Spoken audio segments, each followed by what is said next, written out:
Umewahi kujiuliza swali, kwa nini watoto wa Mungu tuteseke? Ni nini kinachosababisha hayo mambo yetu kuharibika? Kitu cha kwanza, ondoa lile wazo kwamba Mungu anaruhusu vitu viharibike ili atukomaze. Ondoa hilo wazo. Kumbuka mtu wa Mungu, hizi ni siku za mwisho. Hizi ni siku za mwisho. Kuna kipindi kwenye maisha cha majaribio na kuna kipindi cha kufanya vitu kwa uhakika. Haleluya. Haleluya. Fahamu kwamba umri unazidi kwenda, miaka haisubiri, na utakuja kugundua wakati mwingine kinachoongezeka ni miaka, lakini sio vitu. Vitu haviongezeki, ila miaka ndio inaongezeka. Na posti na kwenye mtandao, asante Mungu ni mwaka mwingine. Glory to God. Ni kwa neema yako. Sawa, umeongeza namba ya miaka, lakini umeongeza aseti ngapi? Utagundua kwa kadri miaka inavyozidi kuongezeka ndivyo na aseti zinazidi kuondoka, ndivyo unavyozidi kuwa vibaya zaidi, tofauti na ilivyotakiwa kuwa. Na tunaamini na tumeaminishwa kwamba Mungu anatupima imani. Ukimjua shetani jinsi alivyo, utaelewa. Lakini pia ukijifunza Mungu jinsi alivyo, utaelewa. Unajua kuna wakati Yesu alikaa akaanza kuambia wanafunzi wake alipoona haya mawazo walionayo. Na unajua kwa nini tunakuaga na majibu ya namna hii? Ni kwa sababu kuna vitu vinatokea kwenye maisha yetu ni vigumu ambavyo hatuna majibu. Naambiaga watu mara zote, umewahi kujiuliza swali, mtu anakuja kukuuliza anasema, mimi kabla sijaokoka mambo yangu yalikuwa yanaenda vizuri sana, ila baada ya kuokoka na kuanza kusali mambo yangu yanaharibika vibaya mno. Fikiri wewe ndio mtumishi, unamjibuje? Sisi huwa tunakuaga na majibu rahisi sana kwenye maswali magumu, kwa sababu hili ni swali gumu sana. Sio rahisi sana. Na kwa sababu kuharibika kwa vitu vya mtu kuna sababu, sio tu kwa sababu ameokoka. Ziko sababu kwa nini vinaharibika. Haleluya. Sisi tuna majibu rahisi tu kwamba unajua ukiwa ndani ya Yesu lazima vitu vyako vipigwe. Sasa swali rahisi ni hili, kuna haja gani ya kuingia kwa Yesu kama ninajua vitu vyangu vitapigwa? Ujasiri ule tulio nao wa kuambia watu mtaani, njoo kwa Yesu mambo yanakuwa mazuri, maana yake ni kwamba tunasema uongo. Kwa sababu huku ndani ya Yesu tumeshaweka tayari, tumejenga institution kwamba ukiwa ndani ya Yesu lazima mambo yako yaharibike. Yesu akamwambia mfano mmoja akasema, jamani, hebu sikilizeni. Yaani anajaribu kujitetea kwamba Mungu hayuko hivyo. Na kwa sababu ukiona hivyo ndani yako kwamba nikiokoka lazima mambo yangu yaharibike, yataharibika sana kuliko unavyofikiri. Akamwambia, ni nani miongoni mwenu ninyi mtoto wake akimuomba mkate atampa jiwe? Ni nani miongoni mwenu mtoto wake akimuomba samaki atampa nini?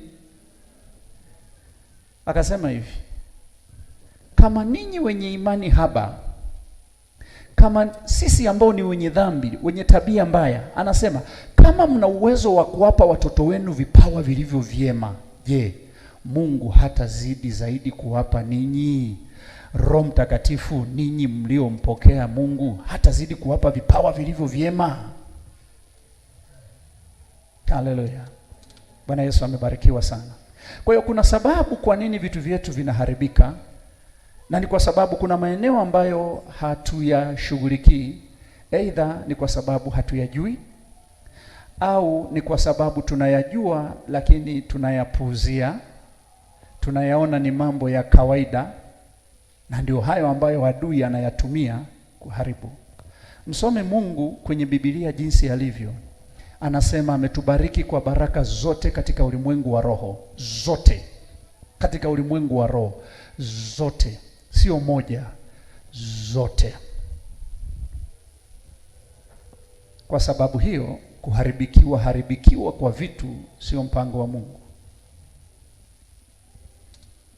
Haiwezekani kila mtu, jaribu wewe kukaa hata na rafiki yako mmoja mmoja. Haiwezekani kila akifungua kakibanda mara baada ya muda kamekufa. Amefungua sijui nini kamekufa, ameweka hiki kimekufa, ameweka hiki kimekufa, alafu tunatiana moyo kwamba ndio hivyo hivyo. Ndio maisha ya Kikristo yalivyo. Ni uongo uliopindukia. Maisha ya Kikristo hayatakiwi kuwa hivyo.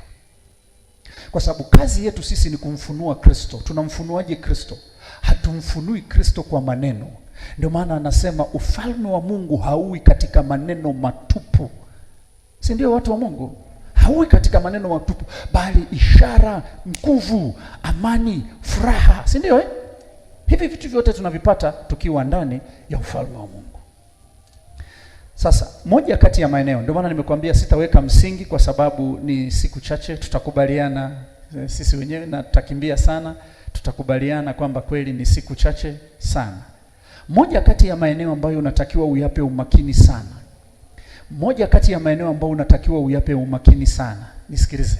Moja kati ya maeneo unayotakiwa uyape umakini sana ni eneo la kitanda chako. Eneo la kitanda chako. Eneo la kitanda chako. Yaani mahali unapolala. Na wala usianze kutafuta tafsiri ya kiroho. Hivi anaposema kitanda anamaanisha nini? Kwa sababu sisi watoto wa Mungu kuna vitu huwa tuvichukuagi moja kwa moja. Kila kitu kikisemwa kigumu kwenye Biblia ni lazima tukitafutie tafsiri. Haleluya. Jina la Bwana Yesu libarikiwe. Tunaenda sawa sawa? Yesu anasemaje? Kuna mahali fulani anasemaje? Anasema mkiwa na imani ndogo, yani kiwango cha chembe ya haradali, mtauambia huu mlima ng'oka, mtauambia huu mti ng'oka, ukajitose baharini. Anasema msipoona mashaka hilo litatendeka. Angalia sisi sasa. Mlima hamaanishi mlima kama mlima. Mlima anamaanisha matatizo, anamaanisha magonjwa, anamaanisha kukosa hela. Nani amesema hivyo? Yesu alikuwa anamaanisha mlima. Haleluya. Na kwa sababu kuna vitu tunapoviona vigumu kwenye akili yetu ndipo tunavyovitafutia tafsiri. Kuna mtumishi mmoja walimnyang'anya eneo lake, alikuwa na eneo moja zuri sana, alikuwa anataka kujenga kanisa, amepewa maono na Mungu. Wakampeleka kwenye eneo moja, wakampa serikali hiyo, ikampa eneo moja lina kichuguu kimoja kigumu sana. Yaani ni eneo lina kilima hivi, kichuguu kibaya sana. Sasa walipotaka kwenda kuandamana, sijui tukataa, akasema no, wala hatuna shida. Akasema kwani neno la Mungu linasemaje? Mtauambia huu mlima. Akasimama pale, akaambia sasa nakuambia kichuguu ng'oka. Unaenda wapi? Mimi sijui, ondoka hapa. Walipokuja asubuhi pako flat, hakipo. Tatizo ni kwa sababu hatujaribugi mambo. Haleluya. Mimi naambiaga watu siku zote, yani kutokuweza jambo fulani haimaanishi kwamba sio mpango wa Mungu, ni kwa sababu sijui linafanyikaje. Kwa sababu ujuzi ndio unaotusaidia sisi kujua haya mambo yanatakiwa yafanyikeje. Haleluya. Kwa hiyo by the way, mimi sikuambii nenda ukang'oe milima, sijui ukafanya nini, sikuambii hivyo. Lakini najaribu kukuonyesha uwezo na neema tulio nayo katika Kristo. Kwamba sawa, hatuwezi kuhamisha milima, sawa, hatuwezi, haliwezekani. Na mapepo je? Na magonjwa je? Mbona yanatusumbua kila siku? Umaskini je? Taabu tulizonazo kwenye maisha je? Sawa, milima hatuwezi, tung'oe hivi basi, kwa sababu inawezekana. Haleluya. Kwa hiyo ninapozungumza habari ya kitanda, nina maana ya mahali unapolala. Wala usitafute tafsiri nyingine. Kile kitanda unacholalia, kile kitanda unacholalia, ni cha kwako, ni cha binamu, ni cha mjomba, kile kitanda unacholalia, ni lazima uwe makini na hilo eneo. Ni lazima uwe makini na hilo eneo. Haleluya. Jina la Bwana Yesu libarikiwe. Unisikilize mtu wa Mungu. Mungu huwa anajibu maombi yetu. Lakini kuna namna ambavyo adui ana uwezo wa kuharibu majibu tunayopewa na Mungu. Vitu tunavyopewa na Mungu anaharibuje? Sasa twende taratibu. Ndio maana nimekuonyesha, nimesema eneo la kwanza unatakiwa kuwa nalo makini ni eneo la kitanda chako. Na kwa sababu watoto wa Mungu, tatizo letu sio maombi, tunaomba. Tatizo sio maombi, tunaomba sana. Laiti ungejua nini maana ya maombi ungeelewa. Haleluya. Laiti ungeelewa nini maana ya maombi ungeelewa.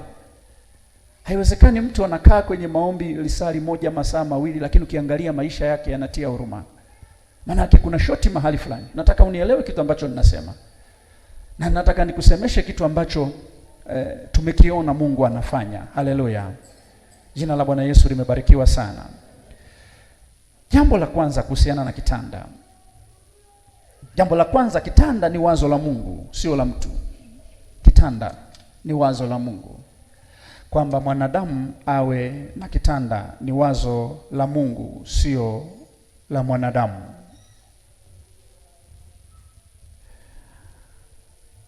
Binadamu wa kwanza alipewa wazo hili na Mungu la kuwa na mahali pa kulala, kitanda. Hata kama akikuwa kama vya kwetu, lakini alikuwa na mahali pa kulala. Angalia, Mungu hakuleta kitanda ili tu tulale tukiwa tumechoka. Lilikuwa sio kusudi la Mungu. Kwa sababu Adam, pamoja na kwamba alikuwa ni superhuman, alikuwa ni binadamu mwenye uwezo usio wa kawaida. Binadamu ambaye alikuwa na uwezo wa kufanya kazi masaa 24 siku 7 bila kuchoka. Na kwa sababu unaelewa, kuchoka kumekuja baada ya dhambi. Haleluya. Kuchoka kumekuja baada ya dhambi. Wengi wanasema, unajua Mungu aliona Adamu amechoka akamletea msaidizi. Soma vizuri maandiko yako. Mungu hakumletea Adamu Eva kwa sababu Adamu alikuwa amechoka. Adamu hakuchoka physically. Mwili wake ulikuwa na uwezo. Alikuwa na uwezo wa kufanya chochote. Pamoja na kwamba alikuwa hachoki, Mungu alimpa kulala. Alimpa idea ya kuwa na kitanda. Umewahi kujiuliza swali, Mungu alichokuwa anatafuta ni nini? Jambo la kwanza, Mungu alimpa mwanadamu kitanda kitumike kama eneo la uponyaji. Kitumike kama eneo la uponyaji. Kwa hiyo kwa lugha rahisi, kitanda kilitakiwa kutumika kama hospitali. Kitanda kwa Adam kilikuwa kinatumika kama hospitali. Kwa hiyo Adam alikuwa akifanya kazi zake nyingi, alikuwa anaenda kujipumzisha, analala, sio kwa sababu amechoka, lakini anaruhusu mwili uendelee kujiganga. Kwa hiyo kitanda kilikuwa, lengo la Mungu lilikuwa ni hospitali. Hilo la kwanza. Sasa hapo tutaanza kuelewana taratibu. Na kwa sababu kuna vitu tusipovitazama kwa namna ya kiroho, hatuwezi kuvielewa vizuri. Haleluya. Lakini jambo la pili,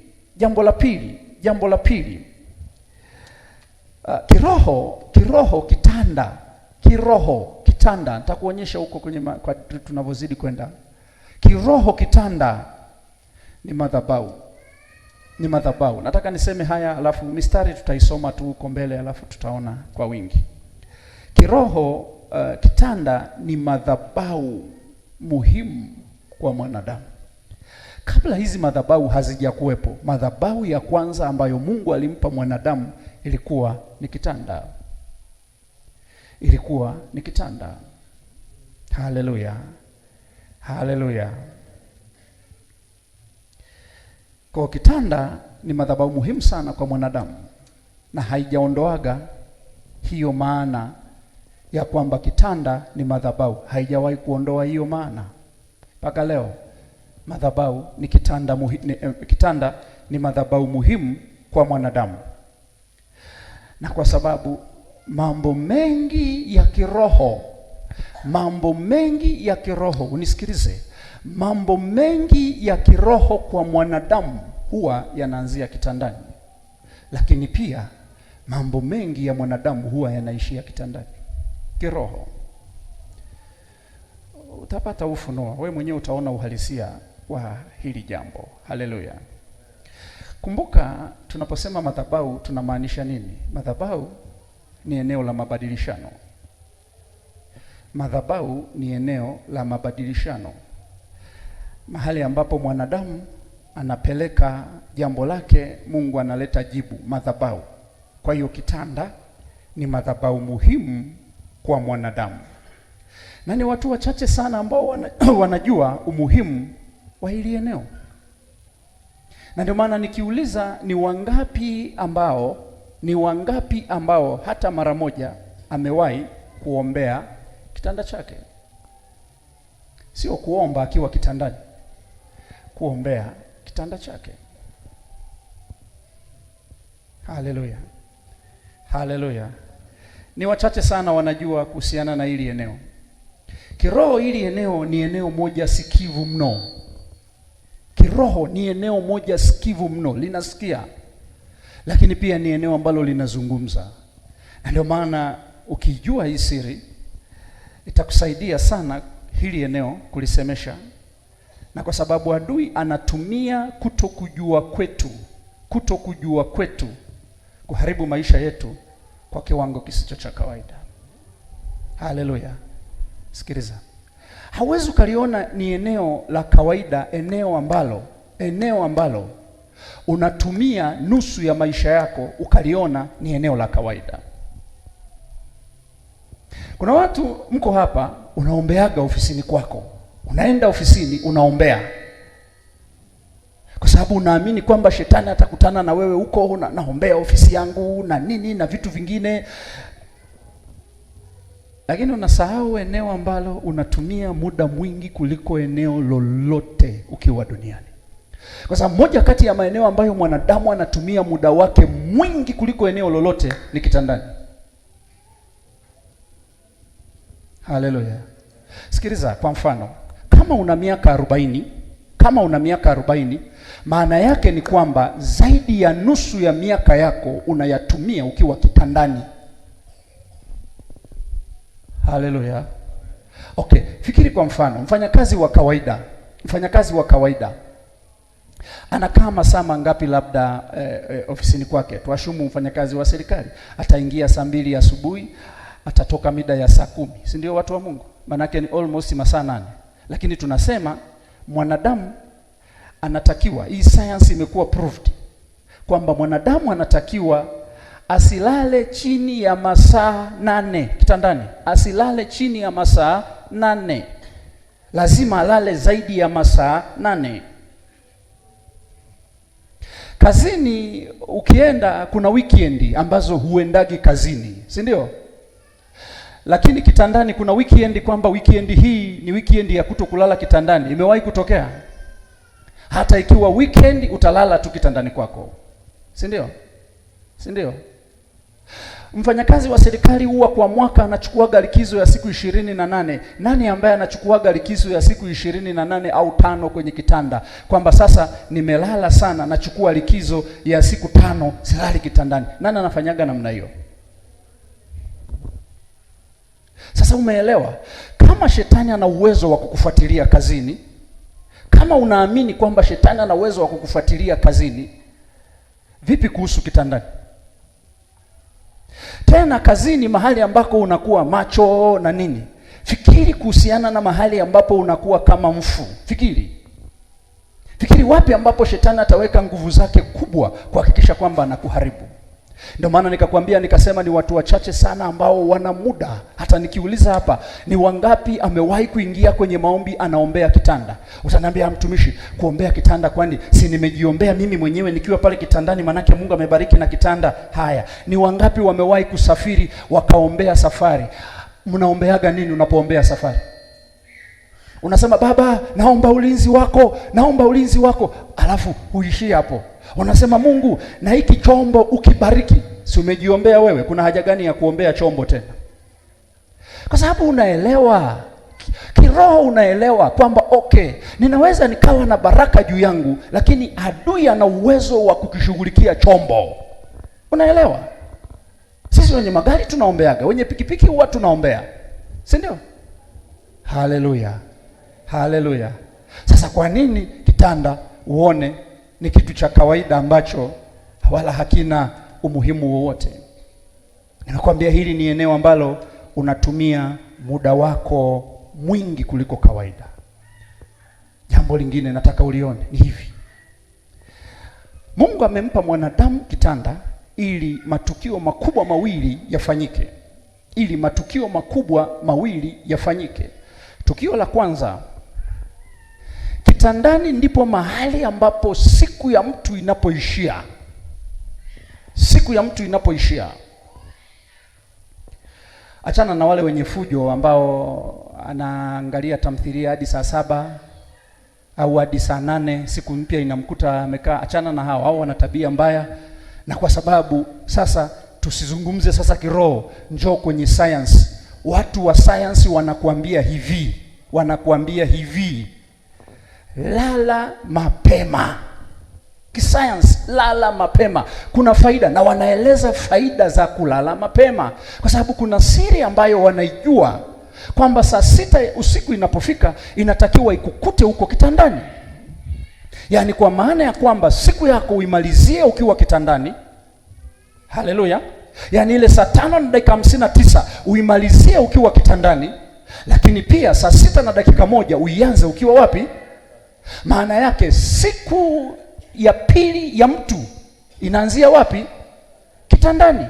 Sasa angalia, ninyi mmejifunza masomo mengi sana hapa kwamba kamata siku yako. Si mmejifunza haya masomo? Kamata siku yako, bariki siku yako, ombea siku yako, shika siku yako kabla adui hajaishika. Umewahi kujiuliza swali, unaishikia wapi?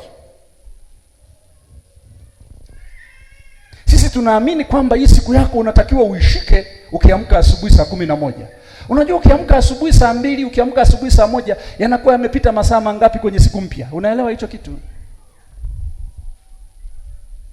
Kwa hiyo Mungu amekupa siku unaimalizia pale, kwa maana ya kwamba unapata muda wa kutafakari. Hivi siku yangu ya leo ilikuwaje? Wapi nimepwaya? Maana yake una muda wa kumuomba Mungu, wa kumshukuru Mungu, lakini pia una muda wa kusema toba kwamba Mungu nisamee, siku yangu ya leo sikuenda sawa sawa, 1, 2, 3. Lakini pia una uwezo wa kuianza siku yako kwa ushindi ukiwa kitandani kwako. Kwa hiyo usiku, kitanda ni daraja linalotenganisha siku yako iliyopita na siku yako mpya. Kwa hiyo hapa kwenye kitanda ni mahali muhimu kuliko unavyofikiri wewe.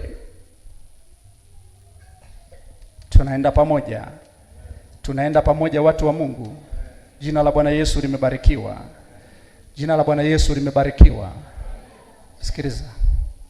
Kiroho kuna mashambulizi ya kipepo ambayo yenyewe hayaelekezwi mahali pengine popote ila kitandani. Na ndio mahali ambapo pana mashambulizi makali sana ya kipepo na kichawi na kishirikina, kwenye kitanda, na sio mahali pengine popote, kitandani. Sisi tunafikiri mashambulizi yanakuwa mengi nikiwa mtaani natembea, sijui. Sawa, mashambulizi yanakuwepo, lakini nataka nikwambie eneo ambalo shetani anawekeza kwa nguvu zake kubwa ni hilo eneo. Na kwa sababu watu wengi hawalijui vizuri hili eneo, na kwa sababu ni Wakristo wachache huwa wanalishughulikia hili eneo ili waone matokeo kwenye maisha yao. Fungua na mimi kile kitabu cha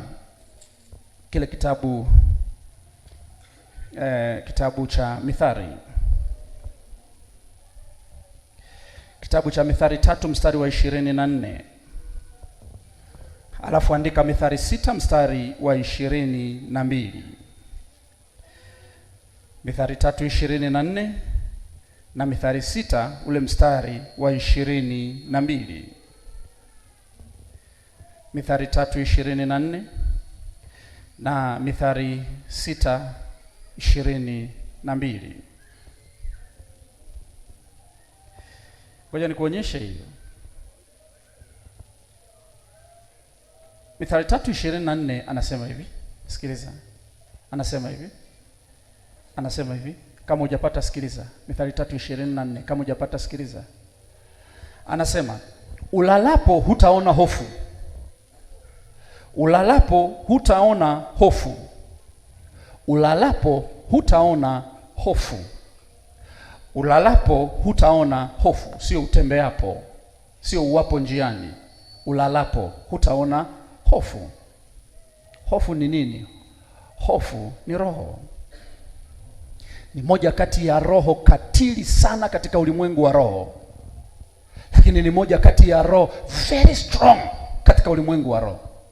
Ndio maana mtu yoyote akiishinda roho ya hofu amefanikiwa. Umaskini mwingi tulio nao ni kwa sababu ya hofu. Kushindwa kwetu kwingi tuliko nako ni kwa sababu ya hofu. Kwa hiyo hofu, kama hofu ni pepo, tungesema ni pepo. Maana yake ni pepo mwenye nguvu kuliko pepo sijui ambaye amekuja sijui kichwa kinaniuma, sijui mguu unaniuma, sijui. Hivyo ni vipepo dhaifu sana. Lakini pepo, hii roho ya hofu ni roho very strong. Na shetani mara nyingi sana huwa anaielekeza kitandani. Umewahi kujiuliza swali, kwa nini anaielekeza kitandani? Okay, mtu wa Mungu, tufikirie pamoja.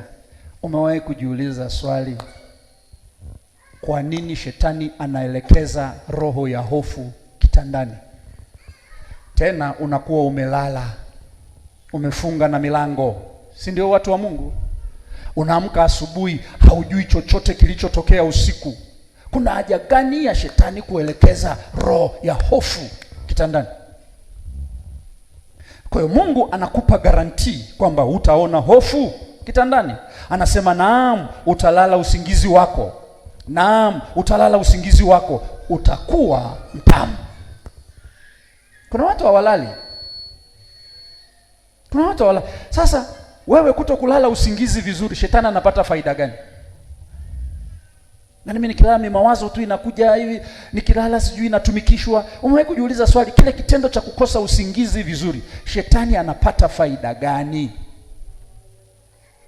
Kwa sababu sisi shetani tunayemuona ni yule anayeleta magonjwa, anayeleta magomvi, lakini shetani wa namna hiyo hatumuoni. Na huyu ndio shetani mbaya kuliko kawaida, kwa sababu huyu ndio anayeharibu maisha ya watu kuliko unavyofikiri wewe. Kwa tutaona huko mbele na tutapata nafasi ya kuomba. Nitakueleza kwa nini kuna watu huo hawalalagi. Nakutana na mtu ndani ya miaka 3 halali usingizi, anachoma masindano makali hadi yale masindano yamegoma. Amechomwa yale mavara, akichomwa yale masindano analala nusu saa tu, anaamka ndio halali tena. Halafu unaona ni kawaida. Okay, shetani anapata faida gani? Kwa mfano mimi sijalala, shetani anapata faida gani? Tutaendelea kuyaona. Twende hiyo 6 mstari wa 22. Mithali 6 mstari wa 22. Nitaanza juu kidogo. Nitaanza mstari wa 20, lakini lengo ni ule mstari wa 22. Twende taratibu tu. Ni somo kamili, lakini nakuwa kama vile naweka msingi. Twende taratibu. Mithali 6 na ule mstari wa 22. Mimi nitaanza ule mstari wa 20. Kama hujapata naomba unisikilize. Biblia inasema, mwanangu, shika maagizo ya baba yako, wala usiache sheria ya mama yako. Anasema yafunge hayo katika moyo wako daima. Hayo maneno ninayokuambia, yafunge ndani ya moyo wako, yafunge hayo katika moyo wako daima, jivike hayo shingoni mwako. Angalia haya maneno ambayo Mungu anasema uyafunge, yanachofanya. Angalia yanachofanya. Hili neno la Mungu linachofanya, kwa sababu neno la Mungu ndio nguvu za Mungu. Neno la Mungu ndio Mungu mwenyewe. Neno la Mungu ndio ushindi wetu, ndio uzima wetu, ndio kila kitu. Anaangalia hayo maneno yanachofanya. Anasema hayo maneno uendapo yanakuongoza. Yani unapokuwa unatembea na nini, unapofanya shughuli zako, yanakuongoza ufanye nini, usifanye nini, mchana yatakuongoza. Maneno hayo. Anasema ulalapo yanabadilika matumizi. Unapolala yanabadilika matumizi, hayakuongozi tena. Ulalapo yatakulinda. Kwa nini yakulinde saa unapolala, na kwa nini yakuongoze saa unapokuwa macho? Kwa nini tusiweke vice versa?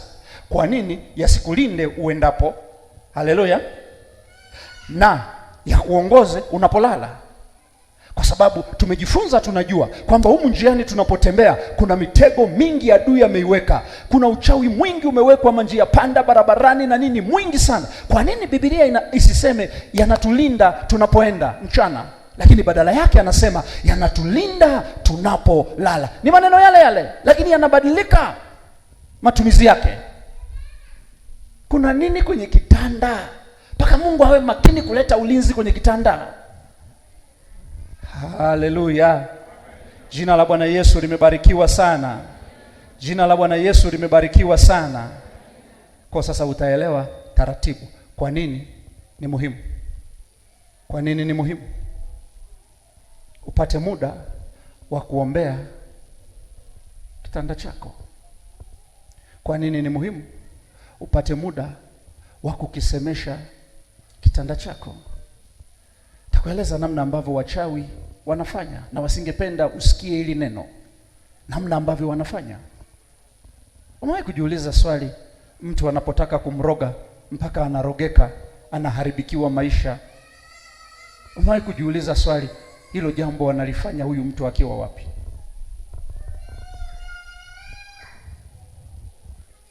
Kwa hiyo hapa mimi sikufundishi hapa uongeze maombi ya ulinzi usiku. Mimi simaanishi hivyo, na wala haitakusaidia chochote. Na kwa sababu mara nyingi sana tunapoomba maombi ya ulinzi tunaomba kwa sababu ya uoga, hofu. Wachawi watanikaba, wachawi. Okay, vipi kwa mfano wachawi wakapita na kipaza sauti barabarani, tangazo, tangazo, tumewasamehe kuwa kaba. Wangapi wataomba maombi hayo ya usiku? Kwa wengi wanaomba maombi ya namna hiyo. Haleluya. Jina la Bwana Yesu limebarikiwa. Utayajua haya alafu utaelewa. Ndio maana tunawafundisha watoto wetu kuomba usiku. Lakini mimi ninaelewa. Nina uwezo wa kulala nisiombe, hakuna kinachoweza kunitokea. Hakuna mchawi anaweza kuja kunikaba. Ndio unajua wachawi wanaokaba hawa ni vile vichawi dhaifu sana ambavyo hata havijuagi kupiga mswaki. Na ndio vichawi ambavyo sisi tunavyogopa. Yaani kweli nianze kutumia nguvu yangu mimi na vikemea eti hivyo. Katika jina la Yesu, kichawi ambacho hata darasa la 7 hakina, ambacho 1 ongeza 1 hakijui. Vichawi vya namna hii ni vimaskini kuliko unavyofikiri wewe. Kwa sababu mchawi mwenye akili, sikiliza, mchawi mwenye akili hawezi kufanya huo ujinga. Unaelewa vichawi vinavyofanyaga? Unafikiri kikija usiku kinakuja kuiba hela? Havijuagi kuiba hela. Yaani kinakuja, kinakuvuta masikio. Sasa kiulize, umepata faida gani kuvuta masikio? Hamna.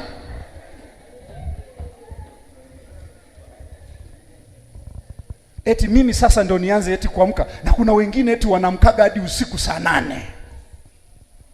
Nilikuwa na maombi ya saa 8 usiku. Kwa nini? Kwa sababu saa 8 ndio wachawi sasa. Yaani mimi niache kulala nianze kuamka, wenyewe si ndio muda wao? Yaani muda mimi wa kulala niwe macho kwa sababu wenyewe wameamka. Hawaache tu waamke, lakini hawawezi kunigusa. Tulienda mahali, kuna mmoja akasema, mtumishi usiseme hivyo huku yani kuna mtumishi mmoja alisemaga hivyo, wakamfanyia 1 2 3. Nikasema okay fine, mimi sijui mtumishi alikuwaje, lakini mimi hawaniwezi. Na kama wako hapa wajaribu. Afa kuna mtu amesema, usiseme hivyo. Sema kwa neema, kama Mungu akipenda eti ndio useme. Kama Mungu akipenda wasinikabe, kama asipopenda basi. Haleluya. Bwana Yesu asifiwe. Yaani mimi nilishaacha hizo hasara za namna hiyo. Mimi siingiagi kwenye maombi kwa sababu kuna mchawi. Nakwambia ule ukweli kabisa.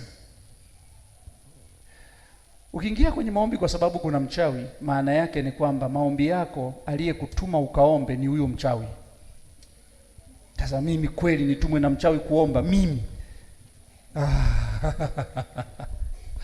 Bado hatujamjua huyu Yesu. Unajua kuna watu hapa wananiangalia, wanaona kama aka jamaa kanajikweza. Sio kujikweza. Huu ndio urithi tulio nao. Yaani wewe fikiri unakiri kila siku kwamba unaye Roho Mtakatifu. Yaani wewe unaye Yesu, unaye Mungu Baba, unaye Mungu Mwana. Alafu kachawi kajinga kale kanakusumbua wewe, kweli mtu wa Mungu, kweli. Kweli na wewe unakubali. Tukue, mwambie mwenzako tukue ndugu yangu. Mwambie kuanzia leo sitafanya maombi ya usiku kwa ajili ya wachawi. Mwambie nikiingia kuomba usiku nataka mahusiano na Mungu. Haleluya.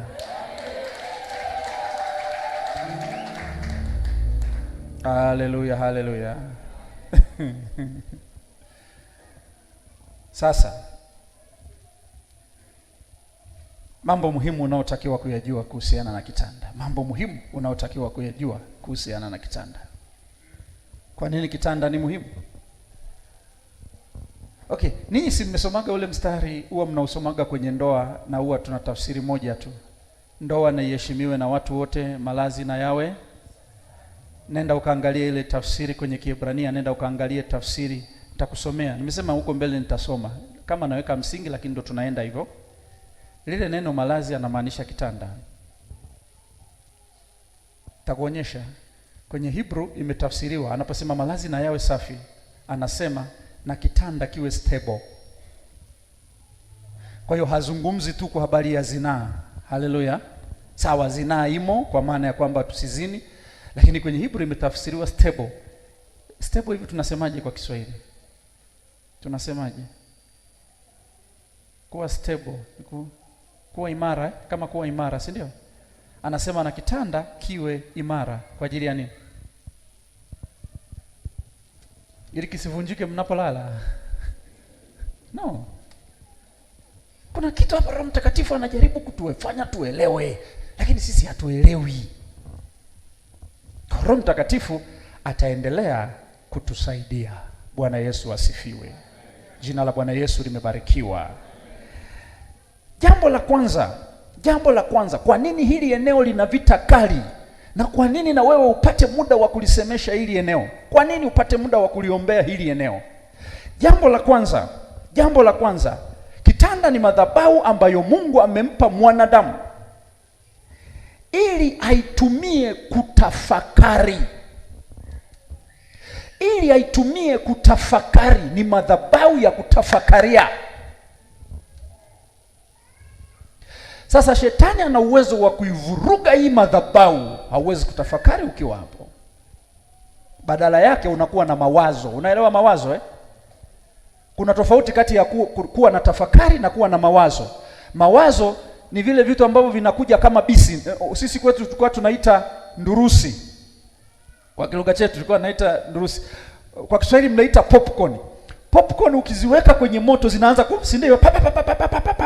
Ndio hivyo kuna watu hawatafakari vitandani mwao. Akikaa kitandani kwake, mara linakuja wazo kikoba. Hajamaliza hajatafakari kikoba, linakuja wazo mbuzi.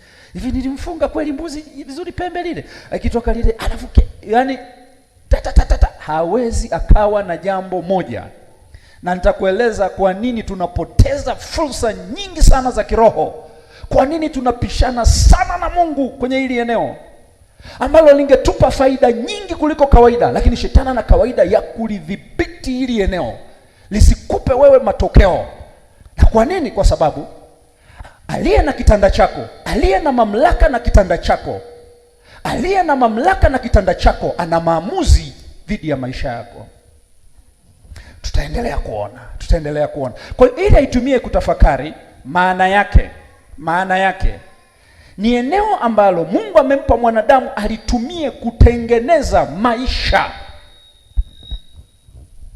Maisha tuyatengenezagi tukiwa tunatembea mtaani. Hata siku moja uweze kutengeneza maisha ukiwa unatembea mtaani.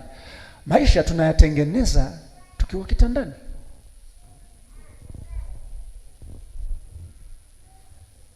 Kwa hiyo kitanda kina uwezo wa kuamua umaskini na utajiri wa mtu.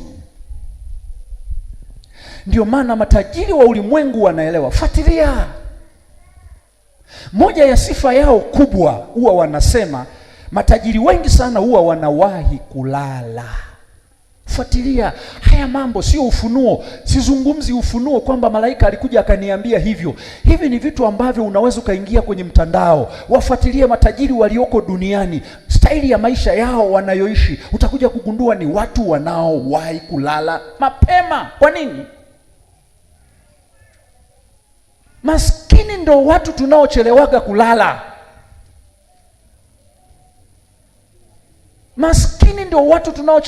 Tuna mambo mengi sisi. Na hata ukiwahi kulala huwezi kulala. Utalala usingizi utakuwa unahesabu tu makenchi, utalala ile saa 8 uliozoea. Neno la Mungu linasema hivyo. Linasema wengi kwa kujitabisha wanaamini kwamba wanaweza wakawa matajiri. Anasema wanaamka asubuhi, wale waamkao asubuhi na mapema na wachelewao kulala, ili wapate mkate wa kila siku. Anasema lakini Mungu humpa usingizi mpenzi wake. Anasema hivyo kwenye Zaburi, tutayasoma. Sasa hii siri wenyewe waliitoa wapi? Ndio maana nikakueleza nikasema, mtu yoyote ukiona amefanikiwa, ni kuna kitu anajua ambacho wengine hawakijui, na hiyo ndio siri ya mafanikio mahali popote. Na ndio maana wanaofanikiwa ni wachache, na wanapofanikiwa hawawezi kusema. Na wengine vitu vinavyowafanya wafanikiwe ni vitu vidogo sana ambavyo sisi wengine hatuwezi kuamini. Haleluya. Sema amna, nitaongeza tu maombi, nitaongeza maombi. Sawa, ongeza. Lakini mimi na wewe lazima tukubaliane. Yaani hiki kitu usimtetee Yesu. Yesu huwa anajiteteaga yeye mwenyewe. Si unafahamu kuna watu dini yao wenyewe wanamteteaga Mungu wao. Ukimkorofisha Mungu wao wanakukata mapanga. Sisi Yesu wetu anajiteteaga yeye mwenyewe. Kwani wewe hujaelewaga hili jambo, mtu wa Mungu? Kwa nini sisi ambao ndio wana maombi sana ndio maskini sana? Kwa nini iko hivyo?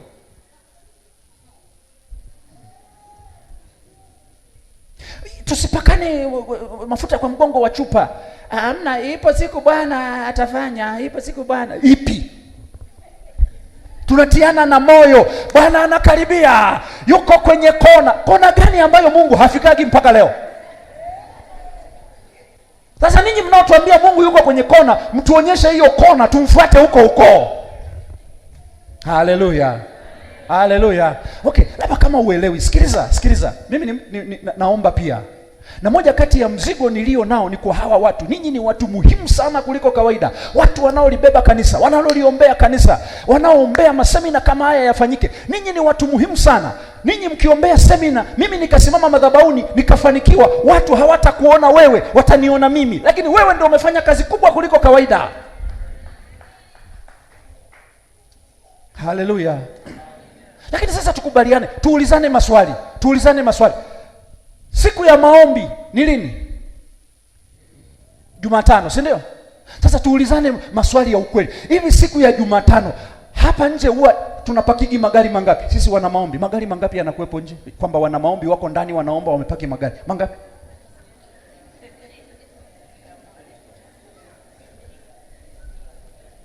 Na Jumapili kunakuwa na magari mangapi yanakuwepo? Tena hao wenye magari ni wale wasumbufu kweli kweli. Muda mchungaji, muda.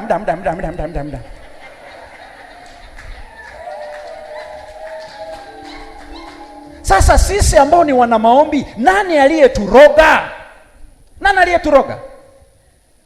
Haiwezekani sisi siku ya maombi ni mabaisikeli tu, mabaisikeli yenyewe hayana kengele, yana mapancha tu, ndio maisha yetu, ndio tumetoka kwenye maombi. Ama leo tumempiga shetani, amekiona. Lazima kuwe na mabadiliko, na hili somo lina lengo la kuleta mabadiliko kwa mtu kama mimi na wewe. Kwa sababu haya sio maisha yetu. Na kwa sababu kuna watu wanatakiwa kuamshwa. Kuna watu hawawezi kuja kwenye maombi kwa sababu wanaangalia watu wanaokuja kwenye maombi wanaonekana ni watu wenye matatizo sana. Lakini pia inawezekana kweli eti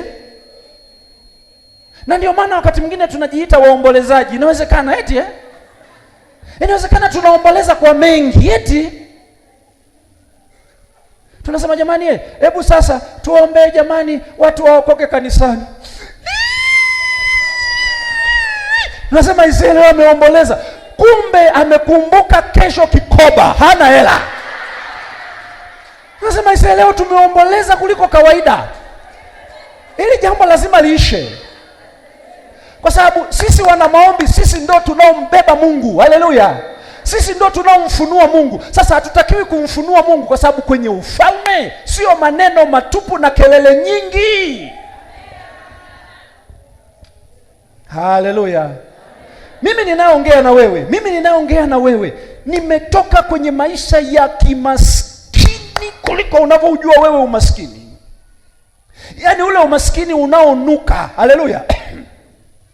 ambayo hata ukienda benki, mlinzi tu mwenyewe anaanza kuwa na mashaka, huyu.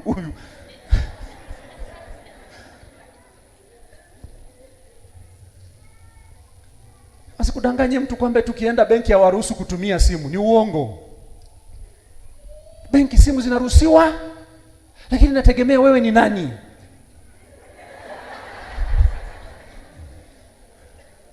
Haleluya. Unaelewa kitu ninasema? Kuna mtu anaelewa kitu ninasema? Lazima kuna kitu kibadilike. Na ngoja nikwambie, hatutabadilika kwa sababu tumeongeza maombi ya kuomba. Hatutabadilika. Nakwambia ukweli, niamini mimi. Wala usigombane na mimi.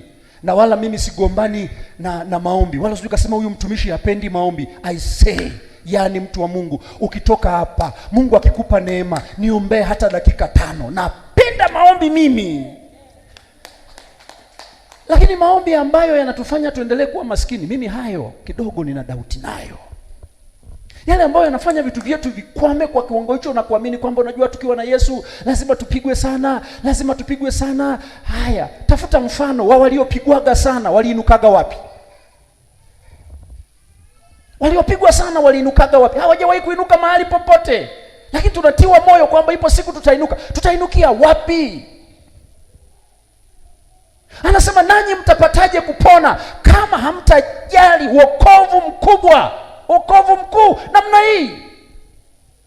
Hazungumzi habari ya kuombewa sala ya toba. Anaposema msipojali wokovu mkuu namna hii, hazungumzi habari ya kuombewa sala ya toba. Unaelewa kitu ninasema? Wokovu maana yake ni kuinuliwa kusiko kwa kawaida, kufanikishwa kusiko kwa kawaida. Anasema mnaponaje kama hiki kitu hamkijali?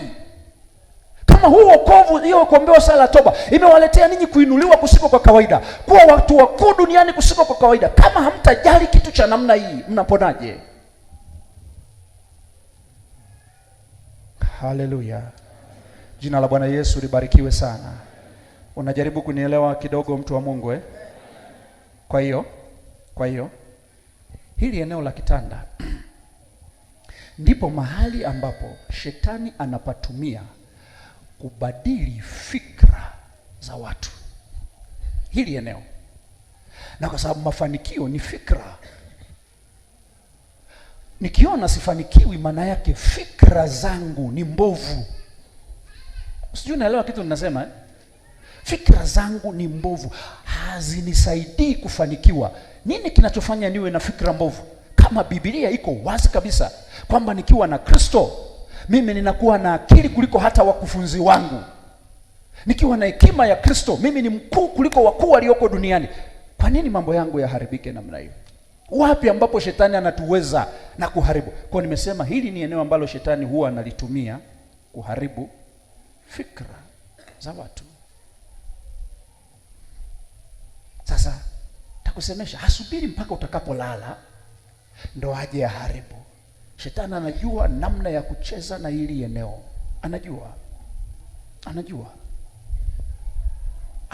namna ya kucheza na hili eneo. Lakini pia katika hili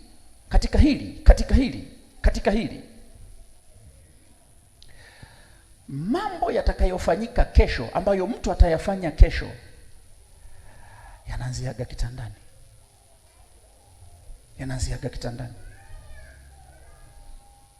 kitandani. Ukiona mtu anafanya kitu cha hovyo, usifikiri kimeanza tu alipokuwa njiani, kilianzia kitandani. Sio lazima aote ndoto. Takufundisha namna ambavyo shetani anafanya. Ukiona unaota ndoto, unaona vitu vibaya na nini, hiyo ni neema. Mshukuru Mungu. Sio kukemea tu ndoto mbaya zisije. Mshukuru Mungu kwamba anakusaidia kujua kinachoendelea kwenye ulimwengu wa roho. Lakini kuna wengine haya mambo yanafichwa, hatuwezi kujua, lakini kesho tu tunaanza kuona matokeo. Kwa nini kinachotokea?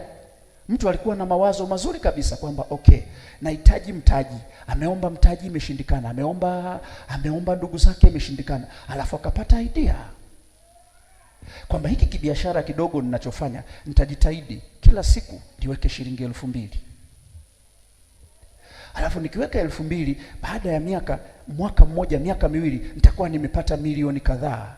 ambayo nitaitumia kufanya jambo moja, mbili, tatu, na ni wazo la Mungu kabisa, amempa afanye hivyo. Anatengeneza kakibubu, anaenda kwa fundi, anatengeneza kakibubu, anaanza kuweka.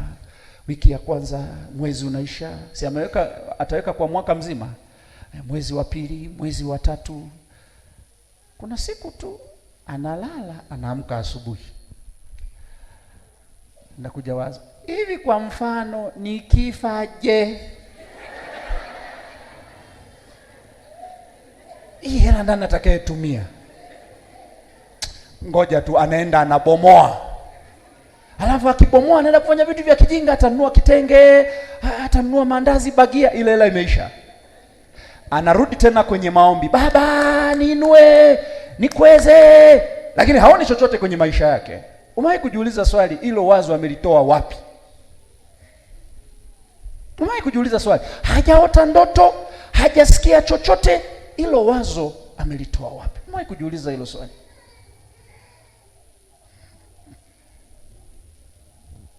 Okay. Kuna mwingine anaamka asubuhi, anatembea, anatoka nyumbani, alafu ghafla linakuja wazo, hivi kwa nini nisifanye kitu fulani? Yes, hiki kitu naweza nikafanya. Alafu anakifanya, kinamletea matokeo. Sasa yeye atafikiri hilo wazo lilikuja alipokuwa njiani. Haiwezekani ukiwa njiani, kwa sababu hili limwili linakuwa bize kuliko unavyofikiri wewe. Haliwezi kutaka hizo idea. Haliwezi kutaka hizo ideas ambazo Mungu anaweza akazileta ndani yako. Maana yake kuna mahali fulani usiku, nimesema nitakuthibitishia kwenye maandiko, kuna mahali fulani usiku zilianza hapo. Haleluya, haleluya. Kwa hiyo hili ni eneo ambalo Mungu na shetani wanalifanyia kazi effectively. Wanapotaka kudeal na mtu, nisikilize, Mungu na shetani wanapotaka kushughulika na mtu, hili eneo la kitanda ni eneo ambalo wanalitumia effectively. Na kwa bahati mbaya au nzuri, Mungu anaweza akamiliki kitanda cha mtu au shetani akamiliki kitanda cha mtu. Sasa usiombe adui akamiliki kitanda chako, na nitakueleza huwa nini kinafanyika. Nitakueleza, nimekueleza cha kwanza, kumbuka tulikotoka. Nimekuambia ni eneo sikivu, linasikia. Kwa hiyo lina uwezo wa kusemeshwa. Anayemiliki hili eneo ndiye anayemiliki maisha ya mtu. Haleluya, haleluya. Tunaelewana watu wa Mungu? Kwa hiyo kuwa vizuri kesho au kuwa vizuri leo palianzia kitandani. Niamini, palianzia kitandani. Kwa hiyo mambo mengi yanaanza hapa. Hebu tuangalie mistari michache. Andika hii mistari. Andika hii mistari. Andika Mika 2 ule mstari wa kwanza. Andika Zaburi 4 mstari wa 4. Sasa ili usikosee kwanza kuuliza amesema ngapi, na kufundisha namna ya kuandika kijanja ili usisahau. Andika kwanza zile namba.